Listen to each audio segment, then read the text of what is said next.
இன்றைக்கி வந்து நம்ம புளிக்காய்ச்சல் மோர்கிளி தான் பார்க்க போகிறோம். இதுக்கு தேவையான பொருட்கள் கடுகு அரை ஸ்பூன், கடலைப்பருப்பு அரை ஸ்பூன், உளுத்தம்பருப்பு அரை ஸ்பூன், 3 தட் இஸ் குண்டு மிளகாய் குண்டாக இருக்கிறதுனால.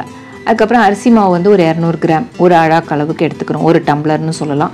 இதை வந்து ஒரு 1.5 டம்ளர் மோர் அதில் கரைச்சிக்கணும். இப்போ புளிக்காய்ச்சல் பேஸ்ட் ரெடியாக வச்சுருக்கேன், ஒரு ஸ்பூன் அளவுக்கு.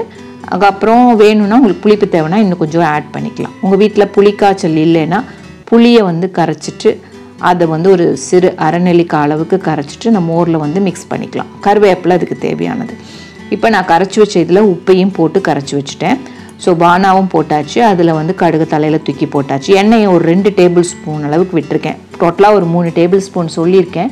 ஃபஸ்ட்டு 2 டேபிள் ஸ்பூன் போட்டுட்டு கடுகை போட்டாச்சு. இப்போ சிவப்பு மிளகாயும் போட்டேன்.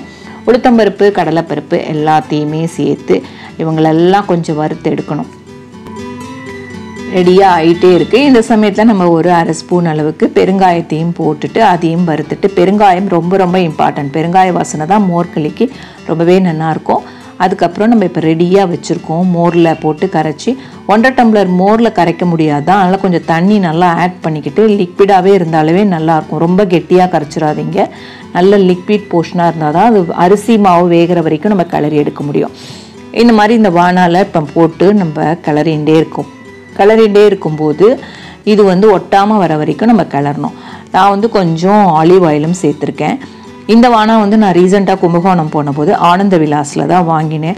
ரொம்பவே அதாவது இரும்பு வானா, வெயிட்டே இல்லை, லைட் வெயிட்டாக இருக்குது, ரொம்ப கன்வீனியண்ட்டாக இருக்குது. இதில் நிறைய டிஷ் நான் செஞ்சு பார்த்துட்டேன், ஃபஸ்ட் கிளாஸாக வருது. இன்றைக்கி வந்து மோர்களி ட்ரை பண்ணின்னு இருக்கேன், அதுவும் ஒட்டாமல் வரணும் அப்படிங்கிற மாதிரி.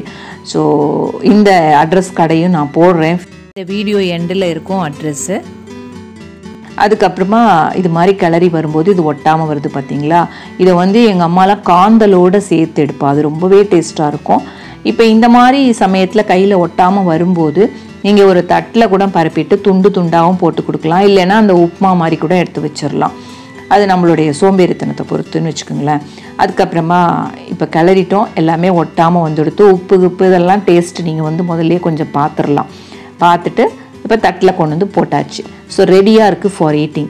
இது எப்படி இருக்குது அப்படிங்கிறத நம்ம டேஸ்ட் பண்ணும்போது ரொம்பவே அருமையாக இருக்கும். இதை வந்து நம்ம கையில் எப்படி எடுத்தும் சாப்பிடலாம், இல்லைன்னா சில பேர் வந்து விரலில் வச்சுண்டு அப்படி ஒரு மாதிரி சூ பண்ணி சாப்பிட்ற மாதிரிலாம் சாப்பிடுவாங்க. அது மாதிரியும் ஒரு சூப்பர் டேஸ்ட்டாக இருக்கும். இதில் இருக்கிற புளிப்பு, உப்பு, காரம் எல்லாமே அங்கங்கே சேரும்போது ரொம்ப நல்லாயிருக்கும். சிவப்பு மிளகாய்க்கு பதில் நீங்கள் ஊறுகாய் மிளகாய் இருந்தால் கூட உங்கள் வீட்டில் அதையும் கூட போடலாம், அதை அப்படியே நம்ம வாயில் போட்டும் சாப்பிட்றலாம். ஸோ நீங்களும் ட்ரை பண்ணி பாருங்கள், சூப்பரான டேஸ்ட்டோடு இருக்குது, நிச்சயம் மிஸ் பண்ணாதீங்க.